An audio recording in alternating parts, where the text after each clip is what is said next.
What's going on, guys? So for today's edition of Naruto What If, we're going to be looking at a scenario that has always fascinated me from the moment I saw that the anime extended the scene of Kushina's death, where she begged the third Hokage to take care of her son. So as we all know, Hiruzen placed Naruto in an orphanage and ultimately in an apartment, leaving the young Uzumaki to basically raise himself. However, what would have happened if Hiruzen had actually adopted Naruto? How would the Naruto story change? Would things have ended up for better, or would they have ended up for worse? In today's edition of Naruto What If, we're going to look at just that scenario. So in order for this to happen, we must first establish a trigger point, and the only real trigger point here would be for Hiruzen to make it a point to take Naruto from the orphanage, thinking that raising him would be the best way to actually protect him. This is where a few major changes occur. Obviously, this would mean that Naruto would grow up with an actual family, which would cut down on how much Naruto actually acted out, but only by like maybe half. The reason being is that Naruto still wouldn't have had the attention that he wanted due to Hiruzen always being busy as Hokage, which means that from time to time, Naruto will still be pulling pranks, and when it comes to Hokage's children, they have a tendency to act out. Asuma went and joined the Guardian Shinobi 12 because of issues with his dad. Konohamaru was the grandson. Konohamaru had issues. And when you look at Boruto, we all know that Boruto has daddy issues. The next major change that would occur is that no one would ultimately know that Naruto is the Jinchuriki of the Nine-Tailed Fox. From the second Itachi novel, Itachi's Story Midnight, it was stated that Danzo leaked that information out to the public that Naruto was the Jinchuriki of the Nine-Tails in an effort to undermine the third Hokage. Under this scenario, this would not be the case. People would see Hiruzen raising a young Naruto, and it would be less of an impact, in my opinion, for Danzo to try using this as a leverage against Hiruzen. It's easier to turn people against a child that is living on its own than to do so when that same child is living with the Hokage. Where we also see a change that happens is that Naruto will be more skilled in this timeline. Naruto would have had an adopted older brother in Asuma to help train him, and Naruto and Konohamaru will be a lot closer than they were in the original timeline. Naruto would also likely be getting training under Ebisu, someone who's considered by Kakashi as well as others to be an elite Jonin when it came to training people. This means that Naruto would have all of the basics covered, but due to having such a short attention span, I believe that Naruto would be more like a Wabe in the Boruto series, where all the physical aspects of being a ninja, Naruto does it with flying colors, but he's too big of an idiot to actually pass the exams, which means that he ends up failing the exams 3 times before graduating on the 3rd chance with Sakura and Sasuke. I also believe that Naruto would not steal the Scroll of Sealing in this timeline because he would have passed the exams this time. While this does mean that Naruto wouldn't learn the Shadow Clone Jutsu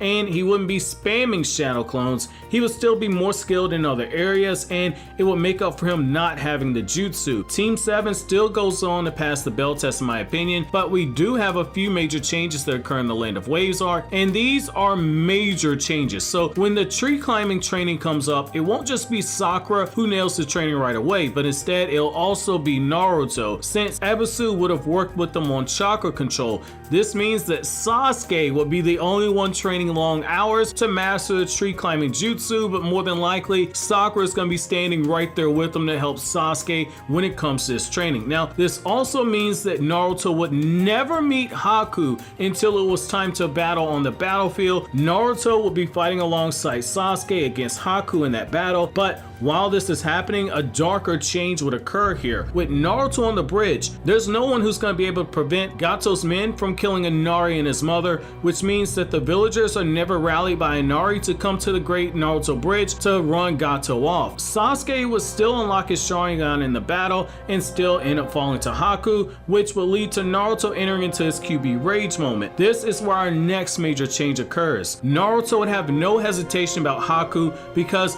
there will be no emotional attachment to him actually being a rogue ninja. This also means that Kakashi ends up killing Zabuza with his lightning blade. When Gato and his men show up, a fatigued Team 7 would have to fight off Gato's men, but given that they aren't shinobi, I do believe that Team 7 would do so and be able to arrest Gato. While the Great Naruto Bridge would never be named after Naruto, Tazuna would be destroyed upon seeing the dead bodies of Inari and his mother. I believe that Naruto will still gain his ninja way here because the idea of an employer turning his back on the ninja that he hired would still impact Naruto, as would seeing the dead bodies of Inari and his mom, and most importantly, because Naruto would have used that QB power to actually kill somebody, I believe that this would weigh very heavily on Naruto. Now, the Chunin exams would also see some differences to take place.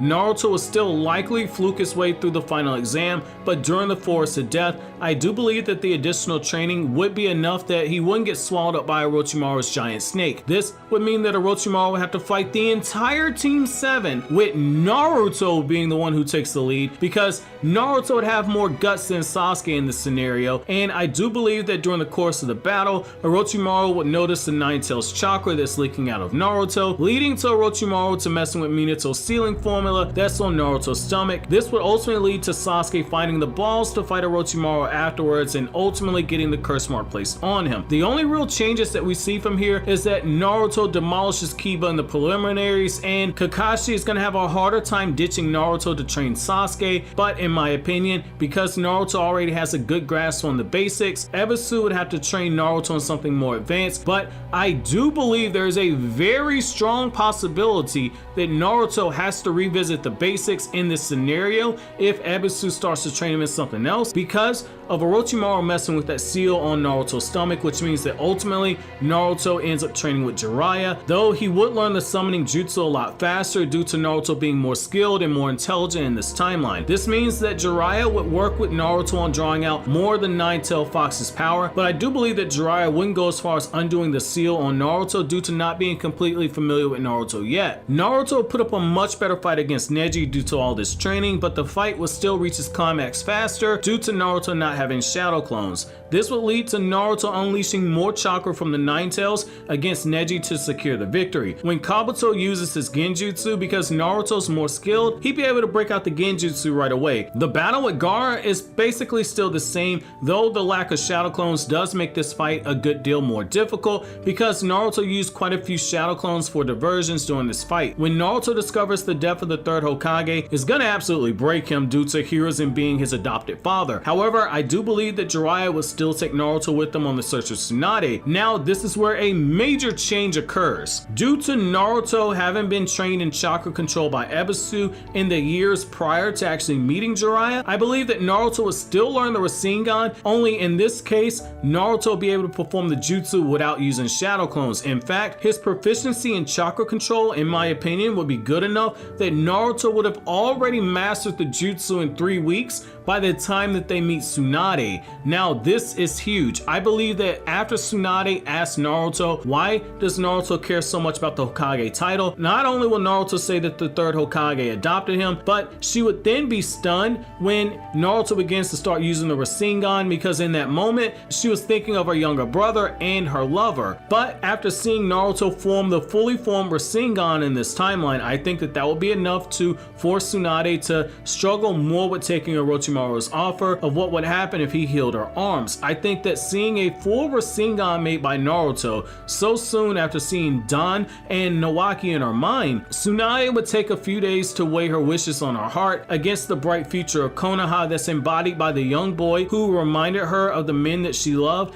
and had enough talent to use the Rasengan as a Ganin. This is where I believe another change would occur. Tsunade would tell Jiraiya of Orochimaru's offer, she would give Naruto her necklace, and she would tell Naruto and Jiraiya she'd become the 5th Hokage. The two legendary Sannin will plan a trap for Orochimaru, and the battle will play out much in the same, with Kabuto using Tsunade's fear of blood against her, Naruto being used as a way to help Tsunade get over her fear of blood, and Naruto likely summons Gamabunto on the first try. The battle against Orochimaru ends much in the same, despite there being a plan to bring him down from the start. Due to Tsunade's fear of blood, it's enough to allow Orochimaru the chance to fully escape. Where we see a major change is during the 2.5-year time skip. with Naruto being better in chakra control, Jiraiya will be able to train Naruto to learn more jutsu, including the multi-shadow clone jutsu. Not only that, but I believe that Jiraiya might teach Naruto to use a change in chakra nature due to Naruto being a lot more skilled. This means that during the 2.5 years, Naruto spends time adding a wind change in chakra nature to his arsenal. Now, this isn't crazy since part of Jiraiya's training during the time skip was reteaching Naruto the basics like how to break out a genjutsu and how to better utilize his chakra. During the Kazekage rescue arc, Naruto would now have a ranged jutsu to fire off at Deidara, further buying time for Kakashi to use his Kamui to snipe out Deidara. Between Naruto firing wind bullets in combination with his shadow clones and Kakashi using Kamui, I believe that this would allow Kakashi to fully snipe off one half of Deidara's body, killing the Akatsuki member, which has huge ramifications going forward. The death of both Deidara and Sasori forces Obito to join the Akatsuki as Tobi, and for appearance's sake he'd have to team up with Zetsu since there aren't any notable S-rank ninja to recruit. Our next major change that occurs is going to be when Naruto is training under Kakashi to learn the wind style Rasen Shuriken. Due to Naruto already mastering a wind release under Jiraiya, Naruto wouldn't waste time learning the change in chakra nature drills like the leaf cutting drill and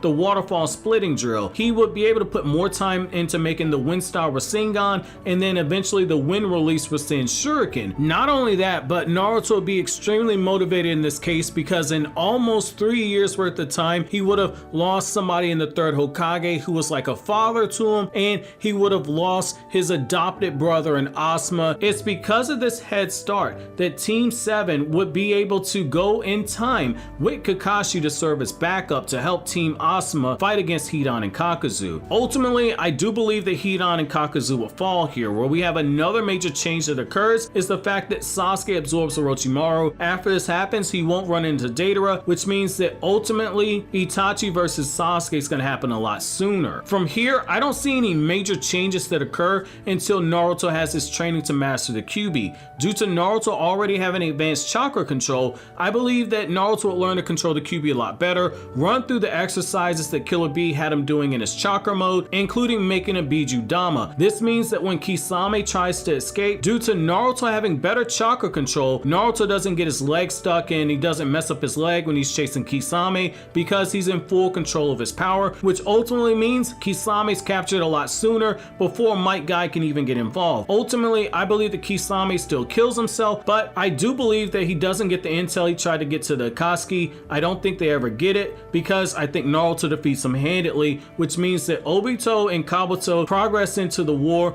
armed with less intel than they had originally. This also means that Naruto enters into the war in the evening of day 1 of the war and not at dawn of day 2 of the war, which is when Naruto originally speed blitzed the Raikage. This means that the battles with Itachi and Nagato happen a lot sooner. From here, we only have minor changes that occur, with Naruto fighting better against Edo Tensei due to being more skilled and having better mastery of wind release. Where our major change occurs next is Orochimaru reviving the Kages, and these are mostly character interactions. Hiruzen will be able to tell Minato that he took care of his son, and when Naruto shares his memories via chakra with the Shinobi Alliance, Naruto's trials and tribulations wouldn't be as heartbreaking, but he would still be able to actually inspire the Shinobi Alliance by seeing how hard Naruto trained to overcome the trials and tribulations put before him. And one final character interaction that's going to be very touching is when Hiruzen saves Naruto after Obito becomes a 10-tailed Jinchuriki. Ultimately, Kaguya is still sealed away,